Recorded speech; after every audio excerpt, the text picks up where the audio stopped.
This is slide 4. Things turn deadlier.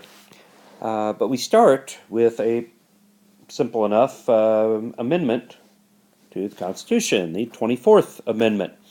This is ratified in January 1964 and will abolish the poll tax in federal elections. Yes, poll taxes are still around as of 1964. We talked about those back in August, our first unit of the year, Reconstruction, following the Civil War, put in as a way to keep blacks from voting. Almost 100 years later, it's still around. Well, finally, in January 64, thanks to the 24th Amendment, we're going to get rid of the poll tax. Now, let's look at an event that's known as Freedom Summer. It was the summer of 1964, and as we get further into the 60s, things get deadlier and deadlier here. Violence will take over. Freedom Summer, though, focused on voter registration in Mississippi, getting black voters in Mississippi registered to vote. Civil rights workers from the North streamed into Mississippi throughout the summer, working in voter registration drives across the state. Okay? As you can imagine, they're not welcomed. And one instance in particular becomes very well known. It involves 3 civil rights workers named Goodman, Cheney, and Schwerner. Andrew Goodman was a Jewish student from New York. James Cheney was a black man from Mississippi. He was going to school in the North. He was coming back home. And Michael Schwerner was a Jewish social worker in New York. Now, if you remember the Klan, they have a problem with Jews and blacks, so and whites. So they got all their bases covered here. Goodman, Cheney, and Schwerner were on their way to Mississippi. They got into the state.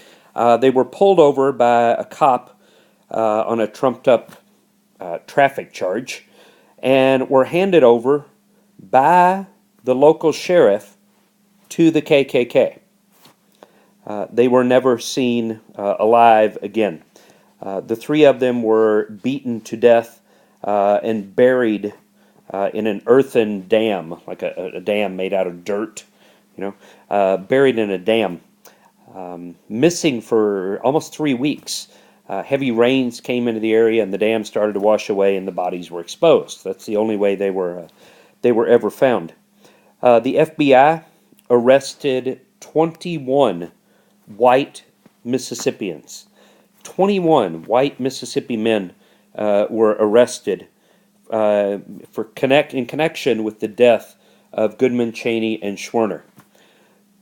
The picture up at the top of the page that you see here, this is the local sheriff on the right and his deputy right here that handed them over to the Klan.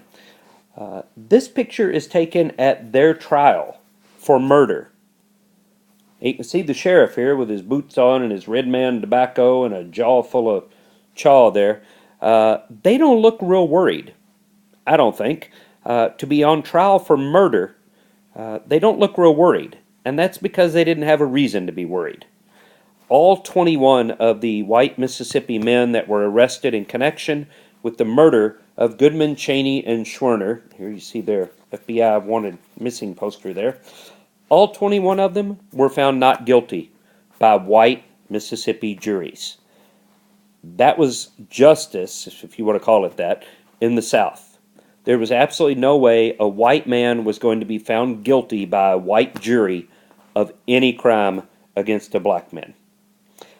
If you've ever seen the movie Mississippi Burning, starring Gene Hackman and some other guy who I can picture, but I can't think of his name. It's sort of based on this story. If you've never seen it, see it. It is one of the, I know I recommend a lot of movies. This is one of the best. Mississippi Burning.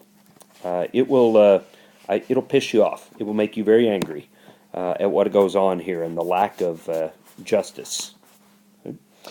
All right, let's turn our attention to a very well-known event. regarding a city in Alabama called Selma. Selma, Alabama. This is March 1965. Dr. King is leading a march from Selma to the state capital of Montgomery. It's about 50 miles away or so. Several thousand people meet in Selma to march to Montgomery.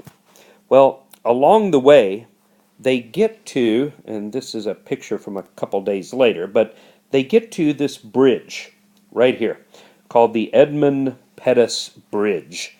The marchers cross the bridge when they are met by Alabama State Police troopers. And the state police troopers tell them to turn around. They stop, but they refuse to turn around. So the state police troopers wade into the crowd of marchers. They fire tear gas into the crowd. They start beating them with nightsticks. The troopers are on horseback. They start trampling people with horses. Several people are killed, including a white minister from Detroit, and a woman from, the minister is from Boston. A white minister from Boston and a woman from Detroit are killed by Alabama state troopers. The event comes to be known as Bloody Sunday, the attack on the marchers at the Edmund Pettus Bridge. So the marchers turn around and go back. A couple days later, another march shows up. They get to the Edmund Pettus Bridge. They are met by a wall of state troopers. They stop, they kneel on the road, they pray, and they turn around and head back to Selma. President Johnson gets involved and sends in federal troops, which is the picture you see here at the bottom. Federal troops come to ensure the safety of the marchers, and on a third try, they will finally make their way to Selma. The march takes 4 days. They sleep in fields along the side of the road at night in order to get to Montgomery, the state capital, to protest the restrictions on black voter registration in Alabama. But Selma becomes a very public event nationwide as people tune into televisions to see what will happen to the marchers on their next attempt to get to Montgomery. As a result of the march to Montgomery, President Johnson, because Kennedy, we'll get to this in our next unit here in the 60s, but President Kennedy has died. President Lyndon Johnson will sign into law the Voting Rights Act of 1965. The Voting Rights Act 1965. This will outlaw literacy tests. Yes, those are still around. Again, going back to Reconstruction, way to keep blacks from voting. Prove they have a knowledge of civics, that they can read and write. Well, almost 100 years now, we're finally going to get rid of literacy tests. So the poll tax, thanks to the 24th Amendment, the literacy test, thanks to the Voting Rights Act. And suddenly, if blacks are going to be allowed to vote, whites are going to have to cater to their vote. Any white man running for office is going to need black votes to get elected. So suddenly, white politicians are going to have to appeal to black voters. That had never been done before. We see violence erupting again, this time in the Los Angeles, California suburb of Watts. Suburb of Los Angeles, as a black man was beaten near to death by white police officers in Watts. Riots break out. The guy's name is, interesting name, Marquette, like the college or the university, Marquette Frye, F-R-Y-E. Add an E on the end there. Marquette Frye, F-R-Y-E, was beaten near to death by white police officers. Riots break out in Watts. It is 6 days before police can regain control of the city. 34 people were killed in the rioting. Over $40 million is done in damage to businesses before police can regain control of the city, and that's the picture you see here in the middle of the page there. And finally, and this last point will take a while to get through here, we need to talk about Malcolm X, a significant figure in what will come to be known as the Black Power movement. Malcolm X, interesting guy here. If you've ever seen the movie X, starring Denzel Washington, incredible movie. Very long, but really, really, really good. Up at the top of the page here, you see a picture. There's Malcolm X with Muhammad Ali. Okay? Malcolm in the back there with the glasses and the hat. There's Muhammad Ali in the front. And here the poster, the Malcolm X poster. But Malcolm X will be, as a young man, ends up in prison for gambling and drug charges. And in prison, his name originally was Malcolm Little. Okay? And Malcolm Little will go to prison. While he is in prison, he is exposed to the Muslim faith, the Islamic faith. And he will join what is called the Black Muslims, or more prominently known, their technical name, the Nation of Islam. Okay?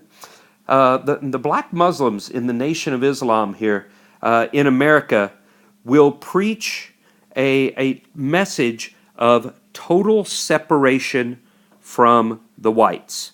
They are not interested in living together in harmony, working together. It is a totally different message than Dr. King. Dr. King is preaching integration, bringing the races together, black and white protesters working together. Okay? Malcolm X and the Black Muslims will be preaching just the opposite. We don't want your help, white people. In fact, we'd like it if you just left us alone. Okay? The Nation of Islam is led by a man named Elijah Muhammad, and Malcolm X will very quickly rise in power in the Nation of Islam. He's a very outgoing personality, very well-spoken, he's bright, he's intelligent, and he will quickly rise in power to basically the second in command to Elijah Muhammad. Okay? The message, the motto, the slogan, whatever you want to call it, of the Nation of Islam, you see up here on the picture, by any means necessary. Meaning that we'll negotiate, we'll try diplomacy, but if it takes violence, we'll use violence. We will achieve our goals by any means necessary. Now, Malcolm X will fulfill his duty as a Muslim to make a pilgrimage. All Muslims are required at some point in their life to make a pilgrimage to the holy city of Mecca, which is in Saudi Arabia. Okay? Malcolm goes to Mecca. While he is there, he undergoes this change. He has this epiphany.